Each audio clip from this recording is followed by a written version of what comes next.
Bem, gente, tudo bem? Hoje nós estamos aqui para dar continuidade às nossas aulas, no nosso curso online de auxiliar administrativo e secretariado, certo? Então hoje nós vamos falar de um conteúdo super importante, vamos dizer, extremamente importante, que é a questão do crédito. É extremamente importante para toda e qualquer instituição, porque trata diretamente com a saúde financeira da instituição. E quando se trata da saúde financeira da instituição, é fator predominante para que ela possa continuar ou não atuando no mercado de trabalho, certo? Então, toda e qualquer instituição elabora o que nós chamamos de política de concessão de crédito. Ah, Romário, mas como que funciona isso? Vamos lá entender. Vamos fracionar o termo para que nós possamos compreender da forma melhor. Política, concessão e crédito, certo? Vamos lá. O que viria a ser a política? A política viria a ser o conjunto de normas da instituição, certo? Toda e qualquer instituição tem lá o seu regimento, suas normas a serem seguidas, certo? Então a política seria isso, o conjunto de normas da instituição, o regimento da própria instituição, certo? E a gente vai lá para a concessão. Concessão é o efeito de conceder ou não algo a alguém em determinada circunstância. E crédito nada mais é do que uma relação de confiança entre ambas as partes desse contexto. Então vamos lá. Política significa as normas da instituição, o regimento da instituição, certo? Concessão, o ato ou efeito de conceder ou não algo a alguém. E crédito nada mais do que uma relação de confiança entre ambas as partes envolvidas nesse contexto. Então vamos lá os conceitos. Política, arte ou ciência da organização. Então, dentro de toda a organização tem lá o seu regimento, o que se pode, o que não se pode fazer, o que se deve e o que não se deve fazer, certo? E aí a gente parte para a questão do concessão, é a permissão para realizar alguma coisa. Então é o ato e efeito de conceder ou não, é a permissão que o colaborador, ou seja, o funcionário tem para conceder ou não crédito a algum possível consumidor ou a algum consumidor. Ah, mas possível consumidor ou algum consumidor por quê? Vamos lá. Se o indivíduo, se a pessoa chega na instituição atrás de uma carta de crédito, atrás de uma abertura de crédito, ele é um possível consumidor. Por quê? Porque ele ainda não consome naquela instituição, certo? Mas se a pessoa já é um cliente da empresa e quer lá, por exemplo, aumentar o seu limite de crédito, aí sim, a gente está falando de um cliente, certo? E aí, falando para a questão do crédito, é a confiança que se tem em algo ou em alguém. Então, quando se fala vender a prazo, é nada mais do que a relação de confiança que teve entre ambas as partes envolvidas nesse contexto, certo? Aí a gente segue. Quando se fala de crédito, se fala em recurso financeiro. Como eu falei, recurso financeiro é um dos recursos principais da instituição, que faz com que ela se mantenha ou não competitivamente no mercado de trabalho em relação aos seus concorrentes. E aí a gente tem que ter o seguinte cuidado: em todas as vezes que forem a instituição for pensar em conceder crédito ou não para alguém, ela tem que utilizar primeiramente uma ferramentazinha que nós chamamos de análise de crédito. Lógico que o ideal é que toda e qualquer instituição tenha o funcionário, o colaborador específico para fazer essa análise de crédito, para trabalhar com a concessão ou não de crédito. Mas se há uma quantidade pequena de colaboradores e não tem um colaborador específico para isso, o colaborador que no momento estiver realizando, certo, a análise de crédito do consumidor, ele tem que atender a vários critérios e tem que considerar várias situações, como utilizando a lógica, como utilizando o pensamento lógico, o raciocínio lógico e utilizando nada mais do que a razão. Nunca devemos colocar a emoção em nenhum momento desse, porque pode recair algum requisito acima desse colaborador. Vamos lá. A ferramenta que eu falei para vocês é essa aqui, é a análise de crédito. É a principal ferramenta e primeira ferramenta que deve se fazer no momento de conceder ou não crédito a determinado colaborador. Vamos lá. A análise de crédito consiste em atribuir valores a um conjunto de fatores que permitam a emissão de um parecer sobre determinada operação de crédito. Então, a análise de crédito consiste em atribuir valores aos critérios que a instituição utiliza para decidir se vai ou não conceder crédito àquele possível consumidor ou àquele consumidor que gera a instituição, certo? Então, se a partir dessa análise os resultados obtidos forem positivos, lógico que a instituição vai conceder crédito ao cliente. Se a partir dessa mesma análise os resultados que obtiveram forem negativos, a instituição deve sim optar por não conceder crédito ao consumidor, porque aí ele vai estar evitando um risco tremendo, certo? Lá pode ser no futuro próximo ou no futuro distante. Então, a primeira ferramenta que se deve utilizar quando pensar em conceder crédito a qualquer consumidor é a análise de crédito, certo? E essa análise de crédito ela perpassa por alguns fatores que nós vamos estudar daqui a pouquinho, certo? Então, vamos lá. Depois de feita a análise de crédito, certo? Se, como eu falei, os resultados obtidos foram positivos, então se a empresa decidiu conceder crédito ao consumidor, certo? Deve-se fazer o cadastro do consumidor. E nesse cadastro do consumidor, gente, é importante para a empresa que quando ela obtiver a maior quantidade de informações possíveis do consumidor, uma maior segurança ela terá em relação a esse consumidor, porque ela tem a maior quantidade de informações, ela sabe muito mais sobre esse consumidor. Mas, via de regra, não existe modelo específico, certo? Existe o que? Fatores que jamais podem faltar em um cadastro de um consumidor. Por exemplo, dados do tomador, dados que possibilitem a identificação do tomador da operação, dados como o nome do consumidor que está procurando crédito, CPF, data de nascimento, endereço, entre outros. Ou seja, os dados que qualifiquem quem vai realizar uma operação de crédito. Ou seja, como que eu vou abrir crédito para o meu consumidor se eu não tenho o nome dele? Como que eu vou abrir crédito para o meu consumidor se eu não tenho o CPF dele? O que acontece? Toda e qualquer instituição, ela pode, através de um mecanismo, negativar o nome de um consumidor que esteja inadimplente, ou seja, que não esteja em dias com seus compromissos, ou seja, que não esteja pagando suas duplicatas em dias, certo? E aí, através de que mecanismo, através de qual suporte ela negativa o nome desse consumidor? Através do CPF. Tanto o órgão de negativação, o órgão que nós chamamos de órgão de proteção ao crédito, tanto o SPC quanto o Serasa, certo? Quanto a Receita Federal, não quer saber o nome do consumidor, quer saber somente o CPF do consumidor, certo? Através do CPF ele consegue descobrir toda a vida desse consumidor.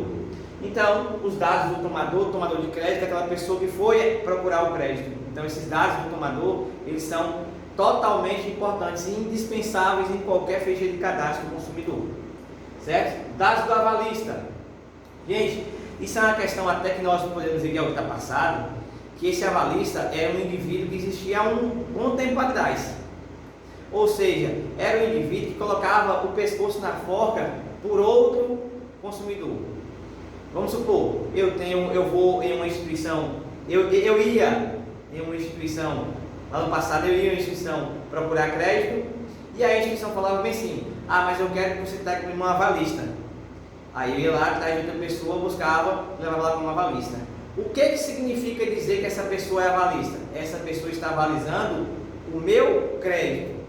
Ou seja, essa pessoa, quando assina com uma avalista, ela está se comprometendo a pagar a minha dívida caso eu não pague. Então, isso é uma questão lá do passado, onde existia muito, vamos dizer, usar até um linguajar que não é correto, camaradagem, certo? Onde existia muita relação de confiança entre as pessoas, onde lá antigamente a palavra valia muito. Então existia essa questão da avalista, hoje não existe mais, certo? Para vocês terem ideia, antigamente o banco ele liberava crédito, ou seja, empréstimo para pessoas mediante avalista. Hoje ninguém mais quer ser avalista de ninguém, porque se eu avalizar uma pessoa e a pessoa não pagar, eu tenho que pagar. Então hoje os bancos utilizam o seguinte mecanismo: só concede empréstimo, financiamento, vamos dizer empréstimo, para as pessoas que sejam realmente, tenham uma segurança no salário, para que ela possa fazer o débito em folha, ou seja, aquelas pessoas que são efetivas, que são concursadas, tanto do município, quanto do Estado, quanto da União. Por quê? Porque quando o salário da pessoa entra na conta, o banco já faz o quê? Tira a primeira parte dele e repassa o restante da pessoa. ou simplesmente aposentados e pensionistas, certo? Que tem uma segurança no salário. Faça sol, faça chuva, o salário vai estar lá no banco todos os meses, certo? Então, para a nossa realidade hoje não existe esse indivíduo avalista, mas existe sim. A instituição pede lá, me diz aí o nome de 2 ou 3 empresas que você costuma comprar, porque certamente ela vai entrar em contato para saber como que é a sua vida com aquela instituição. Se você já esteve inadimplente com aquela instituição, se você nunca teve inadimplente com a instituição, se a instituição já negativou o seu nome por atraso nos seus compromissos, certo? Então toda essa avaliação que a instituição faz quando pede lá para você indicar 3 ou mais empresas que você tem costume de comprar. Aí vem os dados da operação. São os dados que descrevem a operação: valor, prazo, valor das parcelas, conta de prestação, PMT, prestação média por tempo determinado. Lembre-se lá do conteúdo que nós estudamos lá no módulo de matemática financeira, prestação média por tempo determinado. Então, tem que se pensar o seguinte: é cliente inicial, eu devo estabelecer, certo, um valor mínimo de crédito para ele. Por quê? Porque ele não compra somente na minha empresa, e aí ele compra em outra empresa, em outra empresa, em outra empresa. Quando chegar no final do mês, no final do período, que juntar todo aquele montante de todas as empresas que ele compra, muitas vezes eu vou sobrar, eu não vou receber, certo? Por quê? Porque muitas vezes ultrapassa a remuneração dele, e a remuneração é um fator que conta muito na concessão ou não de crédito para o consumidor. Vamos lá, valor do crédito, eu devo pensar em começar de baixo para cima, certo? Considerar um crédito baixo para que as pessoas possam comprar e pagar, e depois, no período da relação que tiver com o consumidor, e aumentando gradativamente. Prazo para pagamento é super importante. Estabelecer um crédito X, certo? Vai ser pago em X parcelas, e aí vai. O consumidor for cumprindo com o seu com o acordo que foi feito, posteriormente você pode ir gradativamente, aos poucos, aumentando o crédito desse consumidor, certo? Dados da garantia, descrição da garantia, valores estimados ou reais. Esses dados da garantia, o que pode dar como garantia é justamente o comprovante da remuneração do consumidor, certo? O comprovante do valor que ele recebe mensalmente por o seu trabalho. Vamos lá, dados das consultas, descrição dos resultados das pesquisas cadastrais realizadas para emissão de parecer. Então, lógico, quando a instituição pega o seu CPF, ela vai consultar o seu CPF para saber se já teve um nome negativado, para saber se tem um nome negativado atualmente, para saber se tem prestação em atraso com alguma instituição, por aí vai. Tudo isso conta no momento de estabelecer o valor de crédito que vai liberar para vocês, certo? Das consultas, dado do aprovador. Gente, isso é de suma importância. Ou seja, se na instituição não tiver um colaborador específico para trabalhar com a parte de crédito, e aí designar qualquer colaborador no momento para trabalhar, é importantíssimo. Que tanto o específico quanto qualquer um que for, tem que ter em mente o que eu falei, tem que trabalhar com a razão e não com a emoção. Porque o que acontece? Se eu tomo uma decisão e passo por cima das normas da instituição, eu estou me responsabilizando por aquela operação. Exemplo, chega o consumidor e a empresa diz, isso é regra da empresa, não pode liberar crédito inicial que seja mais de 10% da remuneração do consumidor. Suponhamos, se o consumidor recebe lá R$1.000 por mês, eu não posso liberar crédito inicial que ultrapasse R$100 por mês. Certo? Vamos lá. Eu sou o aprovador desse cadastro, mas aí chega lá o que acontece, essa pessoa chega lá e eu conheço esse pessoal há muito tempo.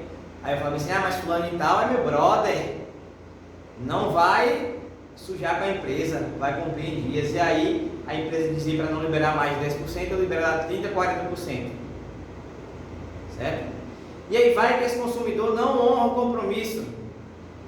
A responsabilidade recai em cima de quem? Recai em cima de quem aprovou esse crédito. Mais os 10% a empresa arca. O restante, quem arca é você. Porque você passou por cima da norma da instituição. Ou seja, você fez com que a instituição, as normas não valessem nada. Certo? E aí a gente tem a proposta de crédito. A proposta de crédito é um documento que define como a operação foi realizada, que na proposta de crédito vai definir todo o cadastro do consumidor e quais são as obrigações e dever, os direitos e obrigações de ambas as partes, tanto da instituição que liberou o crédito, quanto do consumidor que teve o crédito obtido quando foi procurado. Certo? Então esse é o cadastro do consumidor. E aí nós temos os objetivos da concessão de crédito.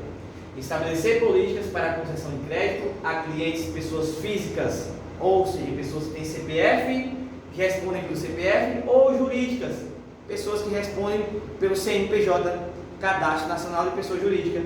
Inicial, que esteja chegando na empresa agora para pedir crédito. Ou renovação, significa o que é renovação? Aqueles consumidores que já foram, os clientes já foram consumidores da empresa e por algum motivo deixou de ser consumidor por algum período. Exemplo, teve o nome negativado, certo? E aí deixou de ser consumidor por algum período. Aí a partir do momento que esse cliente estabelece a relação normal com a empresa, ou seja, ele quita a sua dívida e a empresa tira o nome do consumidor do serviço de proteção ao consumidor, certo? Ele passa a ser um cliente como qualquer outro, mas com algumas restrições.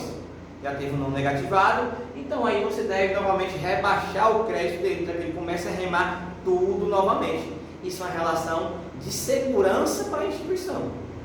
Porque se eu acabo de tirar o nome do cliente que estava negativado, eu não vou continuar da mesma forma. Aí já não há a mesma confiança. Já vou começar lá de baixo, no início. Ele vai ter que remar tudo novamente para reconquistar a minha confiança. Da mesma forma que o crédito é renovação. Certo? Vamos lá. Condições básicas para a concessão de crédito. Essa é uma aplicação geral. O cliente deve comprovar sua identidade. Gente, comprovar a identidade não somente através do documento de identidade, através de qualquer documento que contenha foto, para que possa fazer um comparativo. Aqui está a foto, aqui está o consumidor. Vamos ver se é o mesmo? Certo? Então, qualquer documento que contenha foto é um documento de identidade, serve como identificação. Preencher integralmente o cadastro e assinar o contrato de adesão ao sistema de crédito, o cadastro aquele que nós vimos anteriormente. Não possuir restrições creditícias, como registro no SPC, Serviço de Proteção ao Consumidor, cheques devolvidos, protestos em cartórios ou informações negativas na praça. Vamos lá. Não possuir restrições creditícias. Registro no SPC, não ter nome negativado. Cheques devolvidos.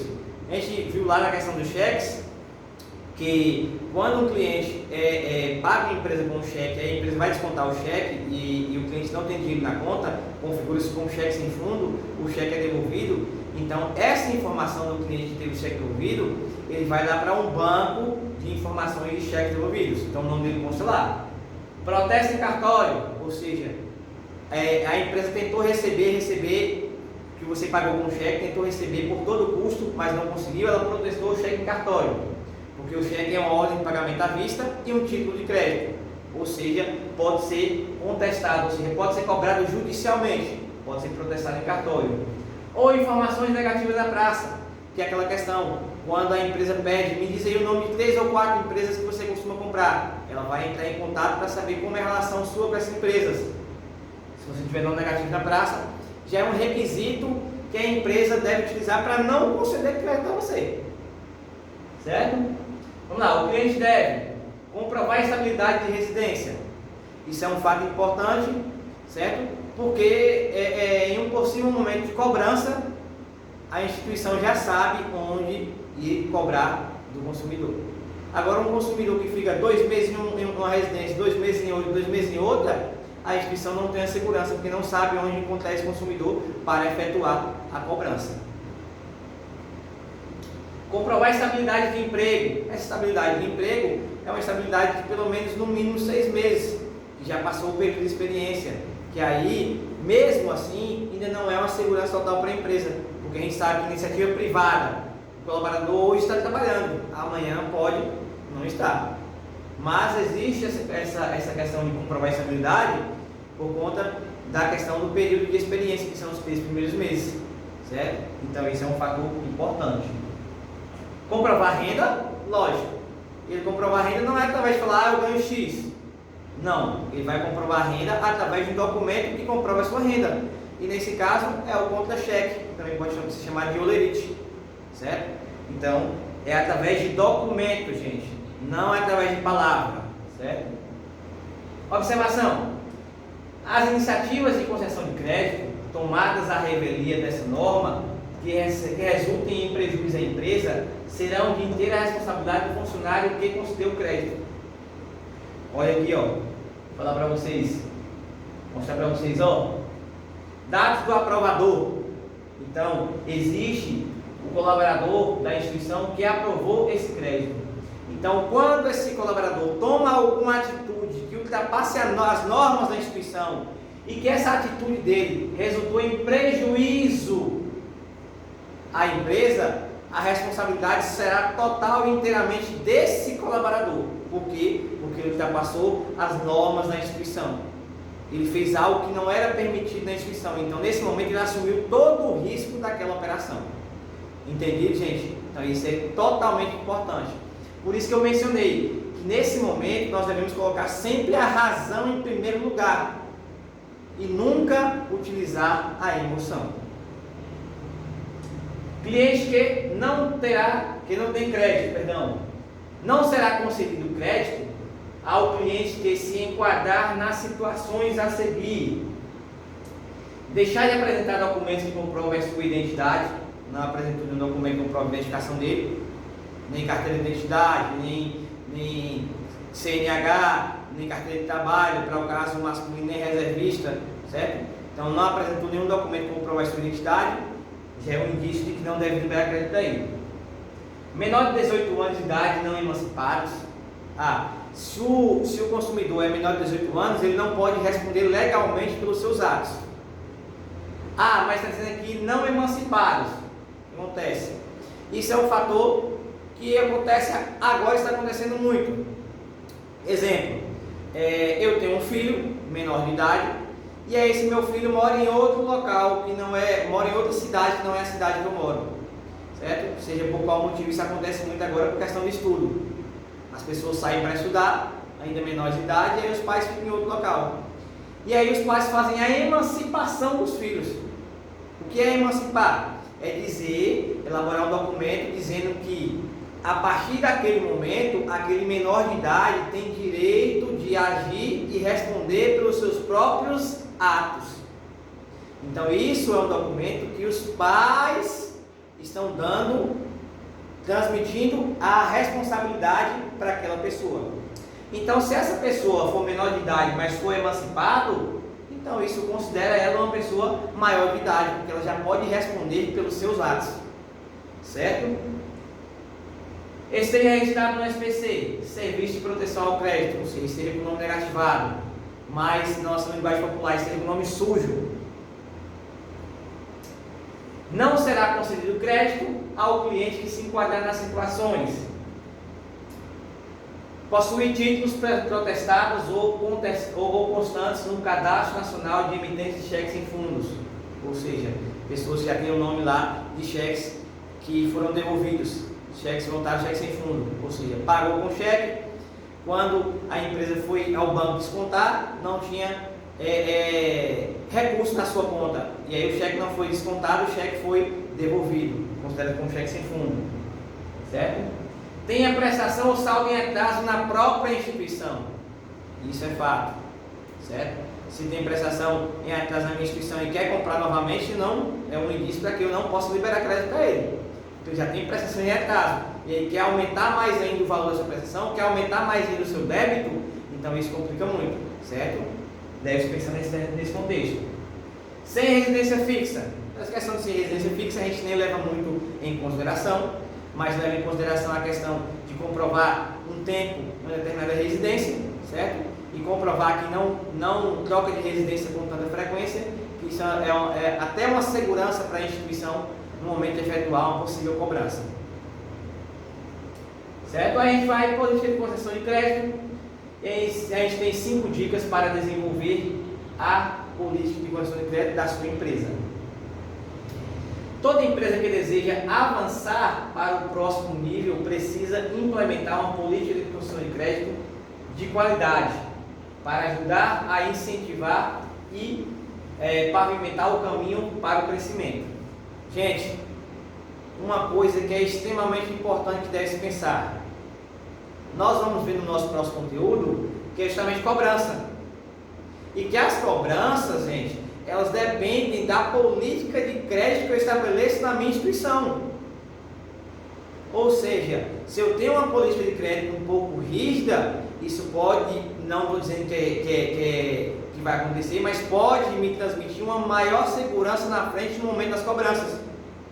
Mas se eu tenho uma política de crédito um pouco mais aberta, livre, isso pode me trazer muitas dores de cabeça mais na frente, porque eu terei que me rebolar para trabalhar muito com cobrança, certo?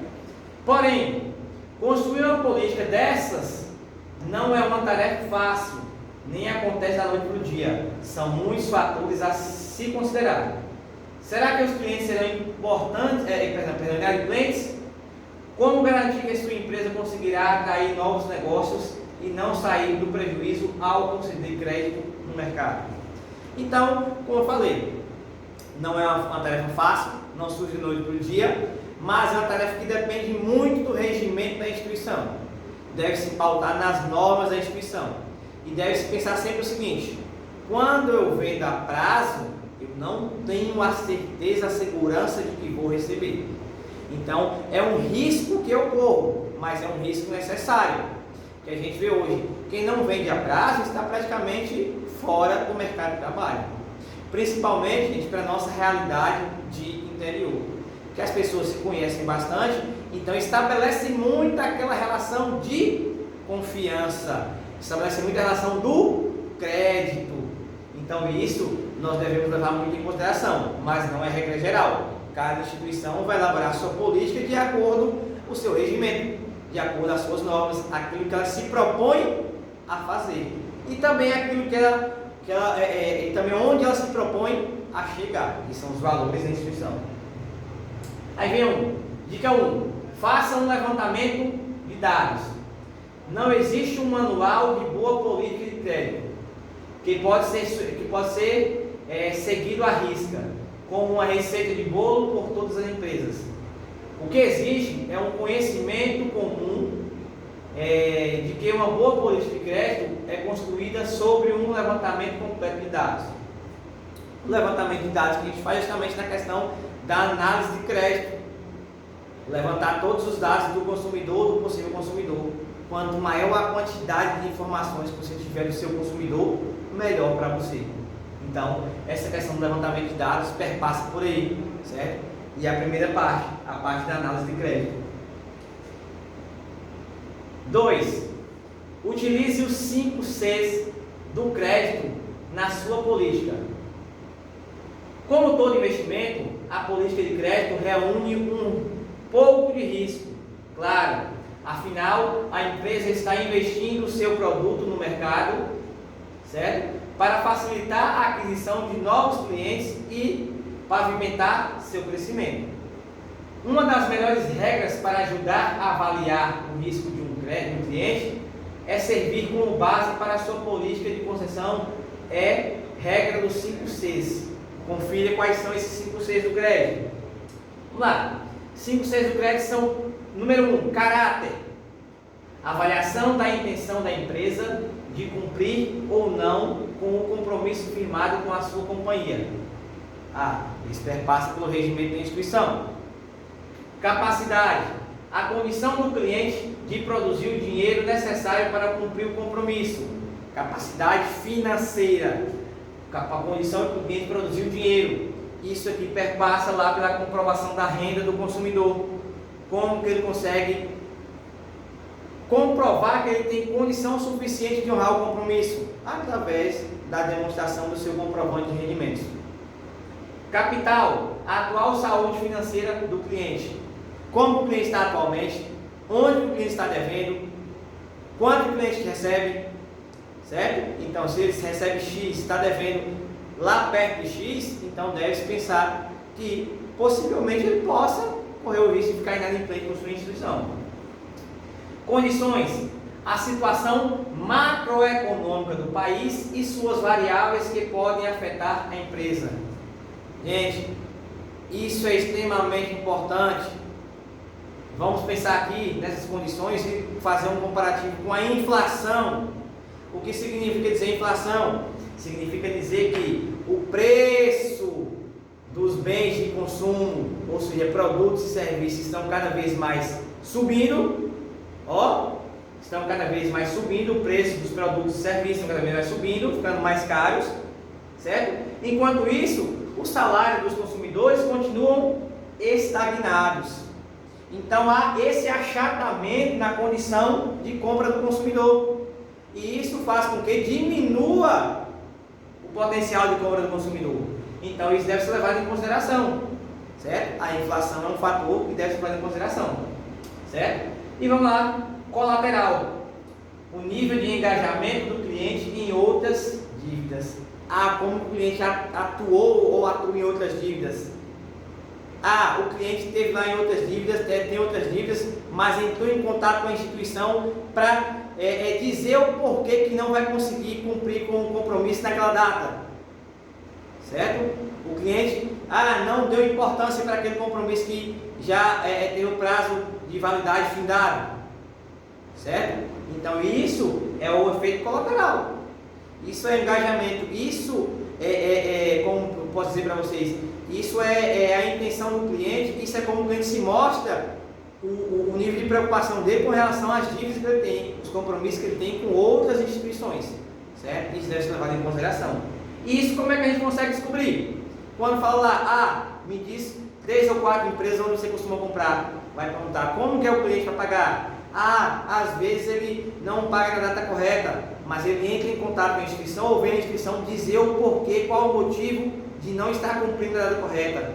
Não, aqui ele às vezes atrasa ou muitas vezes atrasa e nem dá a mínima para a instituição para dizer por que atrasou com o pagamento.